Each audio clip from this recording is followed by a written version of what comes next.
whichever one. It's off.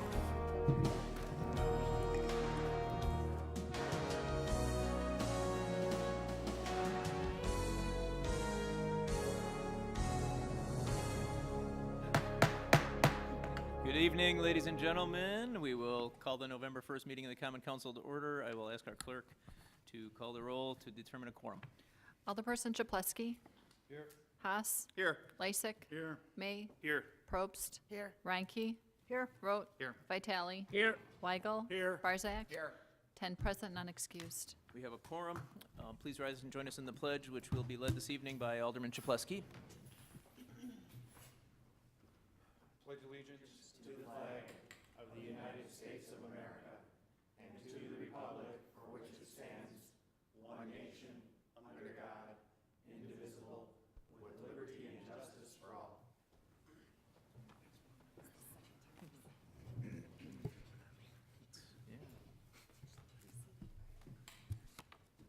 Okay, moving on to item D on your agendas, we have 2 items for public hearing this evening. I'll ask the clerk to read the first one.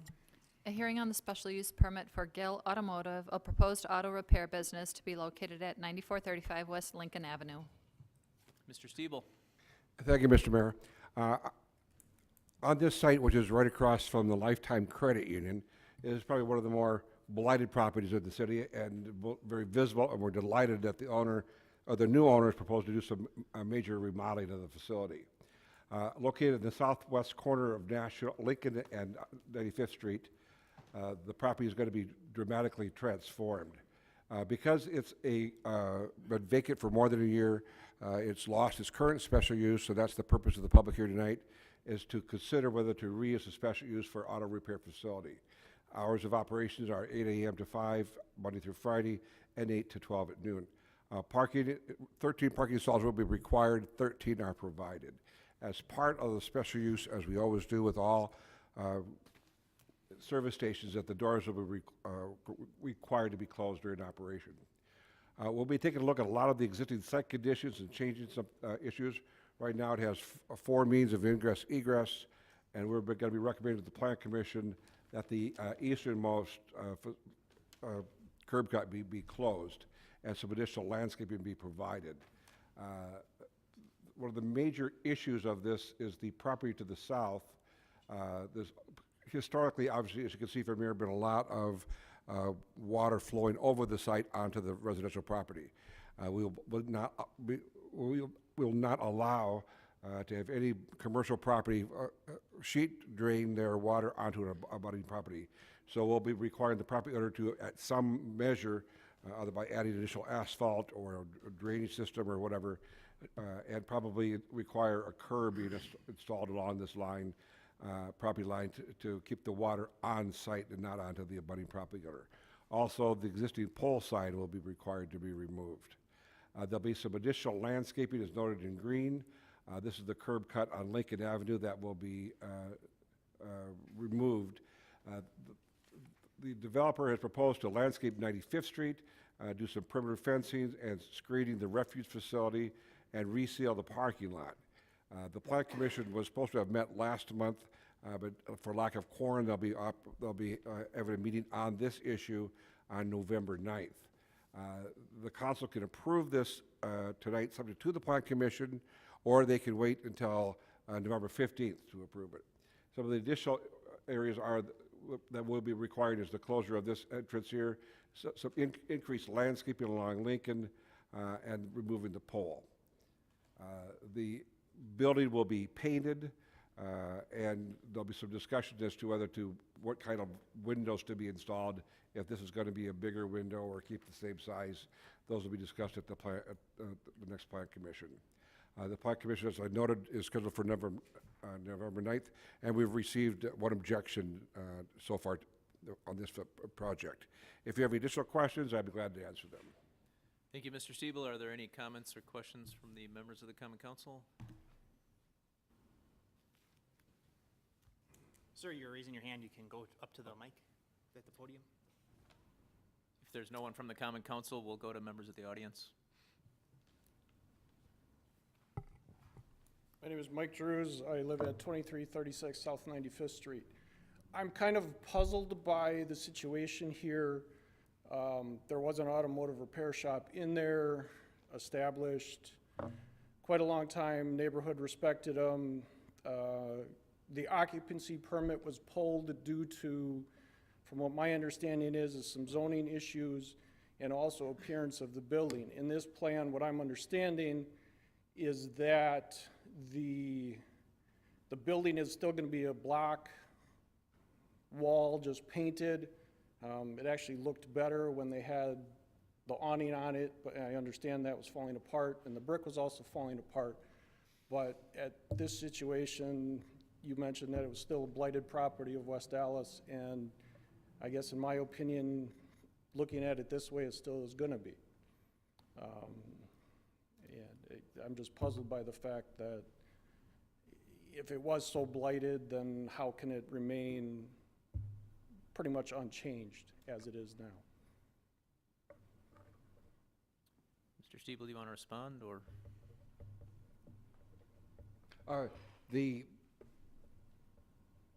We didn't have any legal authority to do that other than through the code enforcement program, which the building department was already pursuing.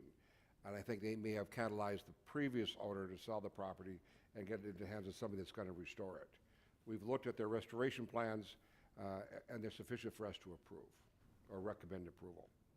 It still has to go through Plan Commission and then ultimately the Common Council. It seems kind of like a farce, but, I mean, and also I read the proposal that he was talking about signing it maybe in the future, doing some of the fencing and things to, I guess I don't object to an automotive going back in there that was there, but to continue or not improve it, to me, seems kind of foolish at this juncture. Just about every part of that lot and building will be changed in some manner. From what the proposal, when the letter came out, I went online and looked, and that they're just painting the block for now, doing a little bit of exterior repair, and then in the future, maybe side it, put the fence in, and do some of the landscaping and things like that, from what my impression was of what I read. What you read was what the owner had proposed. That's what we sent out to the neighborhood. The Plan Commission and the Common Council had the option to have additional requirements. And that's what I suggested during the public hearing, that we would be having additional requirements, such as curbing the site to keep the water on site and asphalting the site and doing those types of things.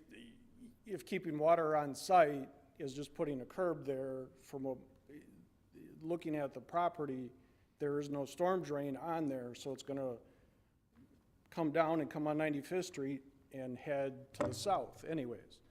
So putting a curb in and keeping water on site It'll sheet is drain not gonna, into the, is not into gonna the storm accomplish sewer that. into the street, yes. I mean, you said commercial properties need to keep water on site, and They it's can- not gonna be kept on They can site. sheet drain into the street. They can't sheet drain into adjoining properties. Okay. I guess I've stated my opinion to it. Thank you. Thank you. Does anybody else in the audience have comments or questions? Please come up to the microphone and give us your name and address.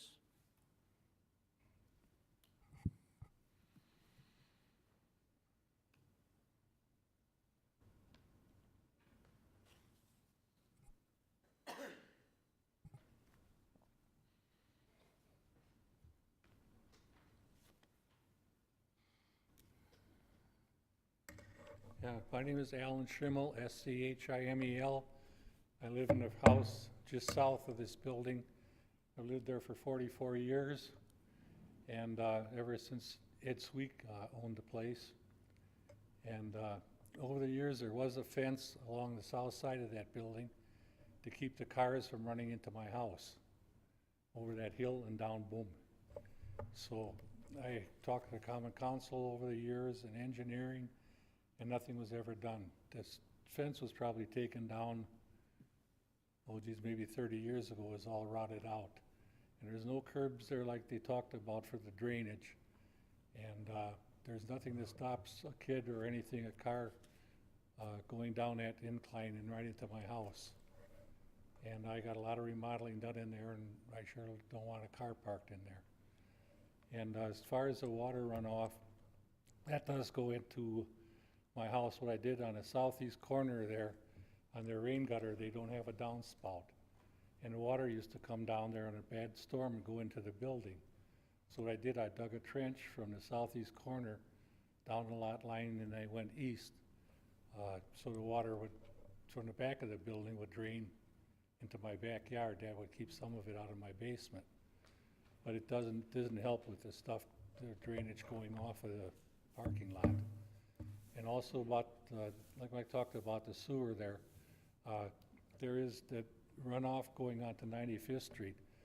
During the summer or winter, or when it snow melts, it's terrible because there was oil, antifreeze, God knows what else comes down there, and it kills the grass, number one. Number two, you can't plow it with a snow plow because it gets all plugged up.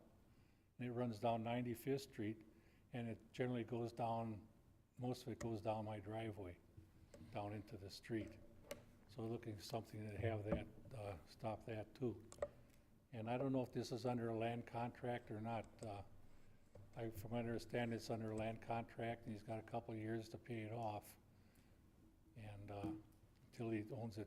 And I talked to Abraham a couple of times, and we got some of the understanding done as far as the fence goes.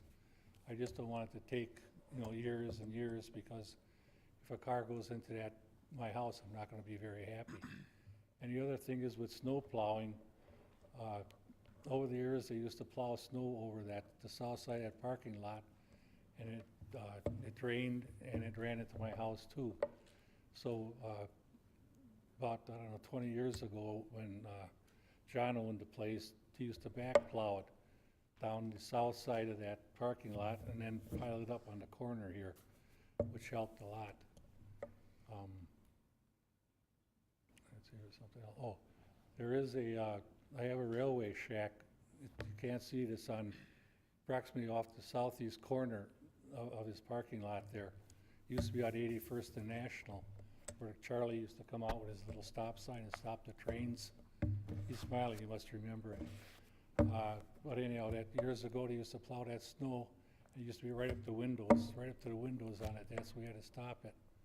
I'm in the process of refurbishing now, and it's almost done.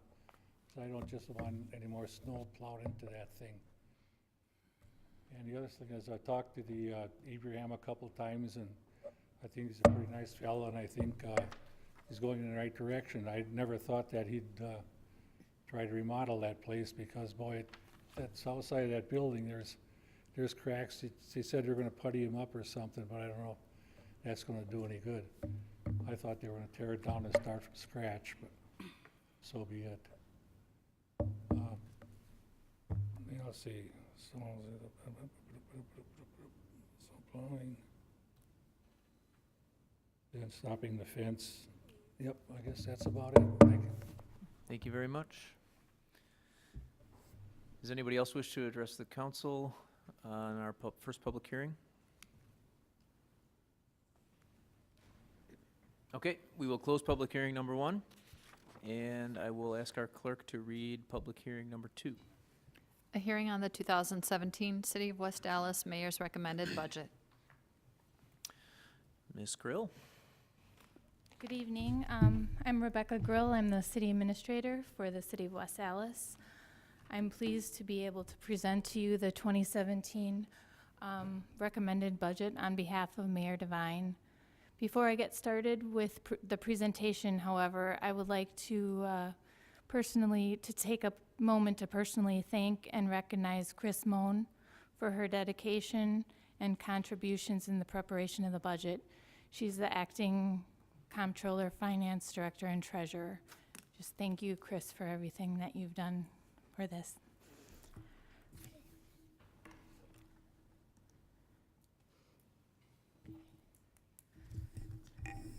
We're going to start out with some background information and demographic information. I'm not sure if people are able to read these numbers, but this has lists West Allis against some similar sized cities, also Milwaukee County and Wisconsin. The median household income for West Allis is about $44,000, and the poverty rate is about 14%. Median housing value is $145,000.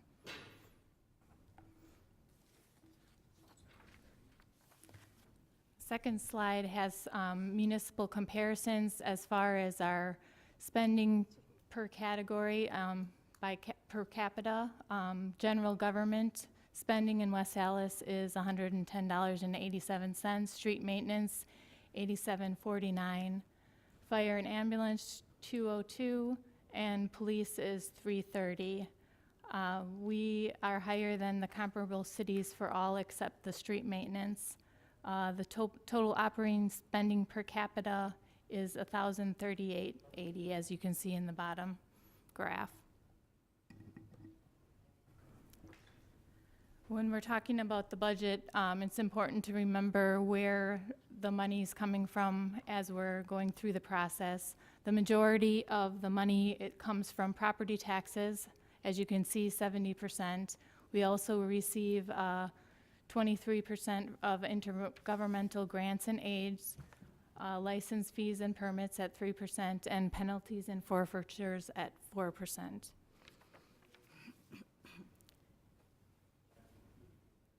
When we receive those revenues, the expenditures are broken up into 4 categories or departments. As you can see, 56% of the expenditures go to public safety, 20% public works, 16% general government, and 8% health, culture, and recreation.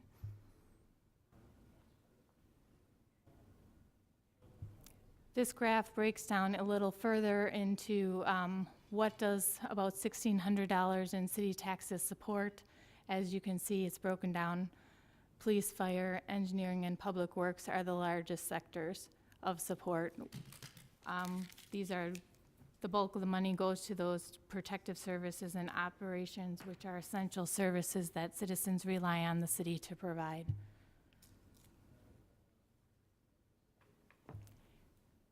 Personnel are broken down similarly to the expenditures, with 51% in public safety, 28% in engineering and public works, 11% in general government, and 10% in health, culture, and recreation. That's a little background information on how things are broken down. But I'm going to go into the 2017 budget challenges that we faced when we started. These are similar to the budget challenges we've had over the last several years. Consistently, the expenditure restraint program has been an extreme challenge for the city of West Allis, and last year it limited the growth or the amount that we could spend to $400,000. In 2017, we are assuming a 1% increase or a $589,000 increase, and for the expenditure restraint program is it's aid provided by the state to municipalities who limit their growth in spending. So if we don't participate in the program, we would lose $1.5 million. The second challenge we face on a regular basis are the levy limits. They provide maximum amount that the city may implement as a property tax levy without receiving a penalty under state law. The levy limit for 2017 is similar to 2016 at about $252,000. The third challenge we face are personnel costs. Our personnel costs are 85% of our budget, with salaries equaling about $34.5 million and benefits $15.5 million. Here's a breakdown of our staffing. We have 580.15 benefited positions. 525, of those are funded by the general fund, and other funding sources provide for about 59 of those. Final or additional challenges we face are growing capital needs. We're currently not keeping pace at the recommended replacement schedule for roads, sewers, and equipment replacement.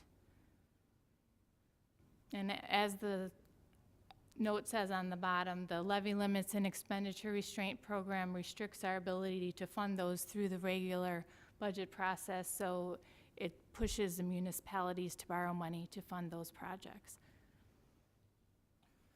Final challenges that are growing, increasingly complex societal problems such as heroin abuse, neighborhood blight and code enforcement, ability to attract and retain employees, and the socioeconomic status of the community. So for the 2017, our budget strategy was as follows. We were asking our departments to analyze their operations, employing continuous improvement and innovation strategies to streamline operations. Secondly, to allocate or repurpose how resources are used, and then to align, provide service delivery based on the needs and wants of our internal and external customers.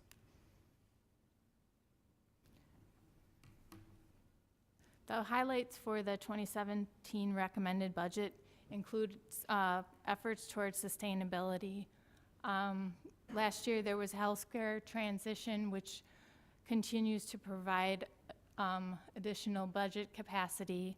We're looking forward to possibly implementing priority-based budgeting, succession planning for our IT or Center for Excellence Department, lean training, continuous improvement initiatives, expansion, shared administrative staff opportunities, and studies in facilities and water reservoir and inventory audit, along with increased capital budget planning. Secondly, the budget shred initiatives focus on the quality of life and safety. There's proposal to include body worn cameras starting in July of 2017, various IT improvements, court enforcement, and streamlining opportunities. The recommended budget also includes various funding adjustments, reallocation of various expenses to more appropriate accounts, reduction of vehicle replacement funds, room tax funding allocation per state law changes, and proposal to set aside money to implement the compensation study. Moving on to the capital budget portion, there's a recommended increase of the capital budget for other construction as part of the recommended budget, and looking at possibly increasing for future years. The normal bonding schedule or amount for the city for street construction is $2.7 million per year.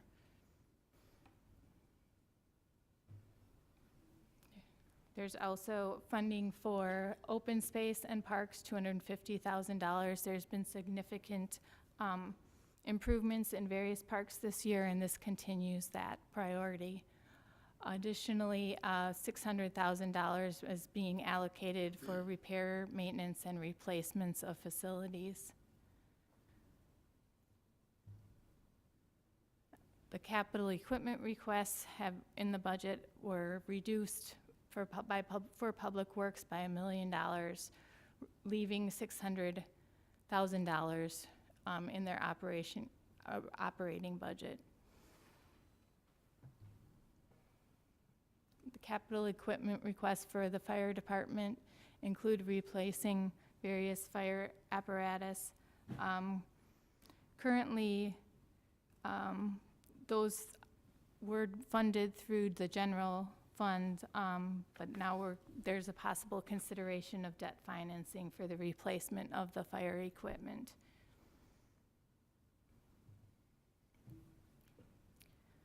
The city continues to hold the line on the utilities costs. This slide provides information regarding that. Recommended changes will add about $18 to a quarterly bill.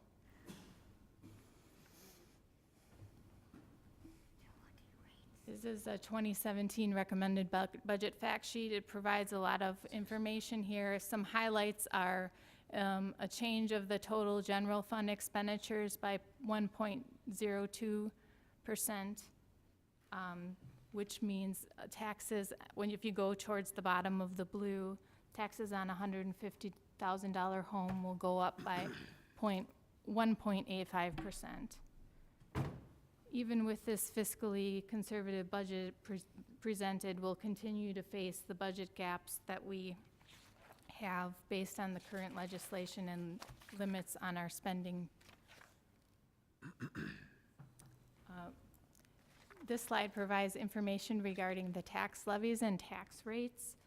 The total levy or tax rate goes from $10.81 up to $11.01. You can see in the middle where the squares around the numbers. So what is the bottom line for most taxpayers? As I showed at the beginning, the median home value is about $145,000. We raised that a little so just for ease of calculations. So estimate for a $150,000 home, the tax will go up for $30 for 2017. Copies of the recommended budget are available at our website. The address is up there, www.westalliswi.gov/budget. If there's any questions, you can contact myself or Chris Moan. Thank you. All that I have. Are there any questions from the members of the Common Council? Seeing none, are there any questions or comments from the members of the audience? Yes. Ask that you give us your name and address. Scott Espeseth, 6300 Beloit Road. Ms. Grill, Ms. Grill, could you go back to the comparison between the communities, please? It would be one of the first slides. The demographics? That one right there, correct. In the future, could you compare, in future budgets, the communities that we actually compete against each other with regards to Wauwatosa, Greenfield, New Berlin, Greendale, and such? We don't compete against Janesville, or Eau Claire, and Oshkosh in the future. So that comparison is rather, that slide is rather inconsistent with how we deal with ourselves within this greater Milwaukee area. Could you? That's something we can take into consideration. I appreciate that. We did it by population. No problem. That was the consideration. No problem. Could you go to the fire truck, please?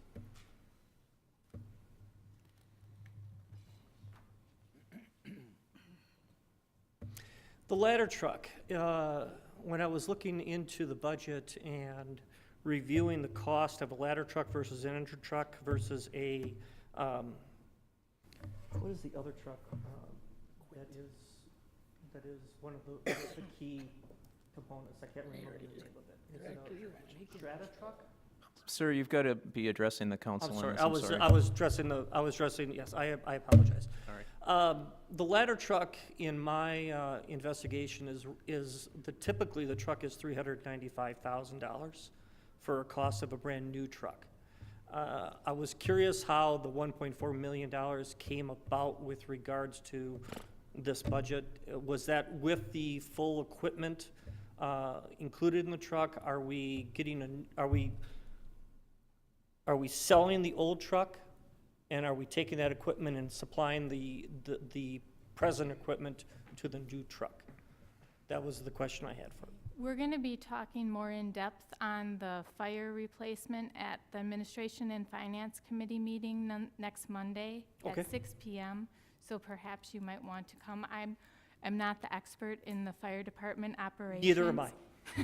Neither So am I. that would be something that I would have to look into, and I could give The you- engine truck at $565,000 is right around what I also investigated, so find it out. I do know that we just purchased one last year, and it was about the same amount. So it's- my question with regards to that then is are we supplying new equipment to that ladder truck on top of that truck itself? And are we selling, is there a cost savings with regards to selling or keeping that truck? Are we increasing our fleet, or are we replacing our fleet?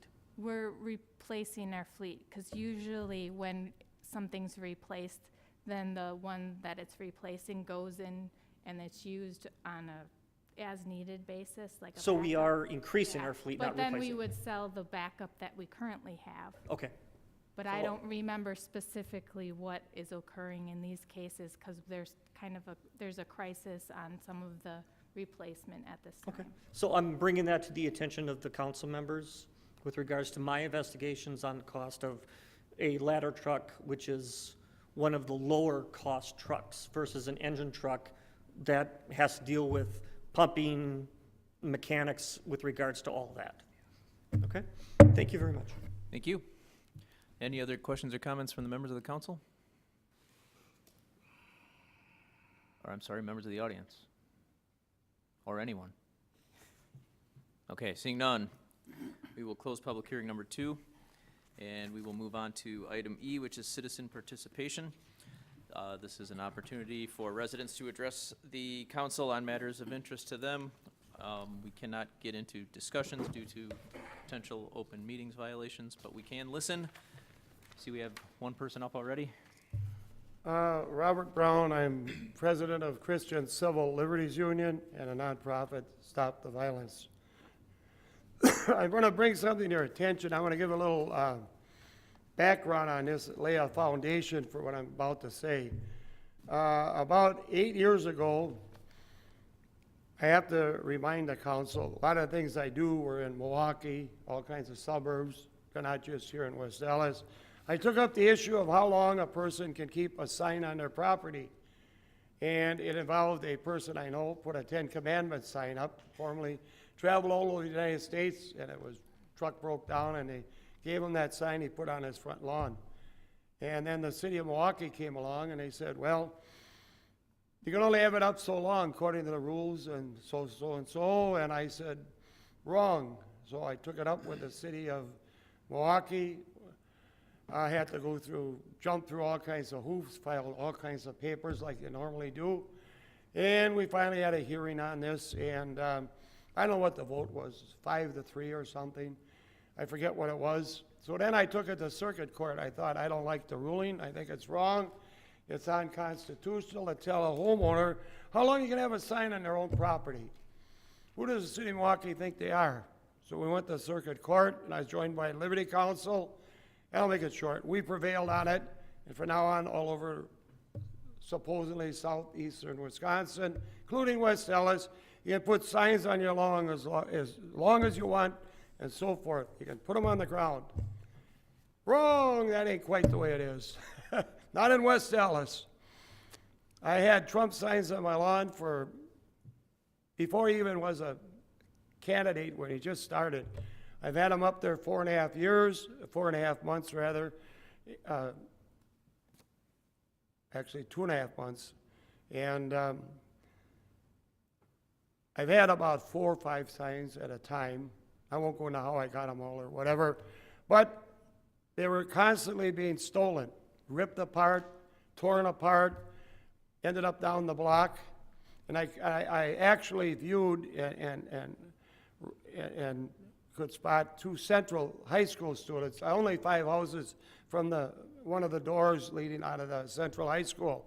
And I recognized this kid going down the alley with his girlfriend many, many times, and I'm familiar, the kids go by all the time.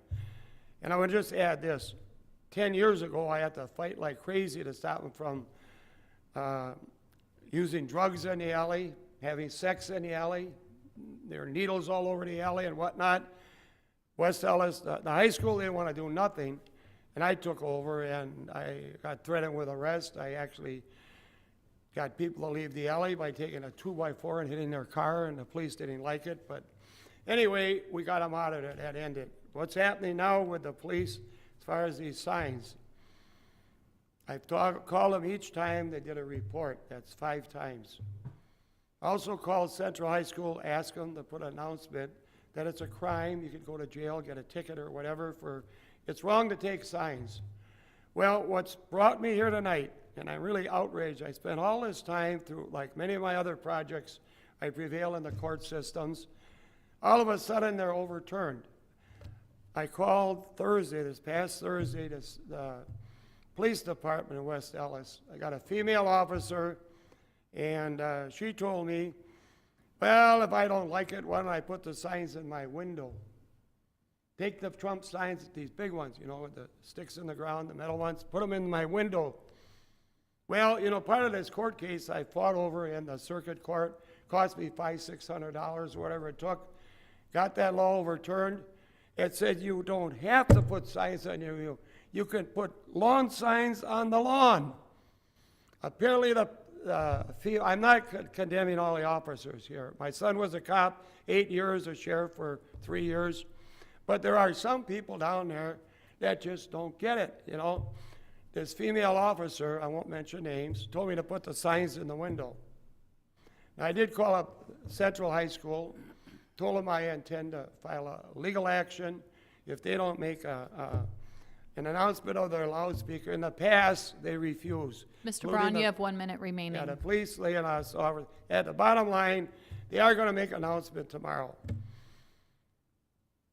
I am not going to put signs in my windows. Only an idiot would do that. Then they come by with rocks and throw at your signs. I'm keeping them up. I want this stopped.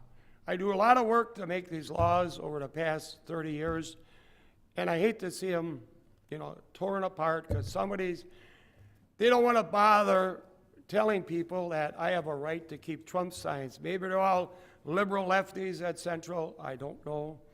But apparently the kids don't like Trump signs, and that's why they're taking them. I wonder if any of the two aldermen, I'm going to close with this. What about you two guys? All these complaints I made, what do you guys do about it? Have you done anything?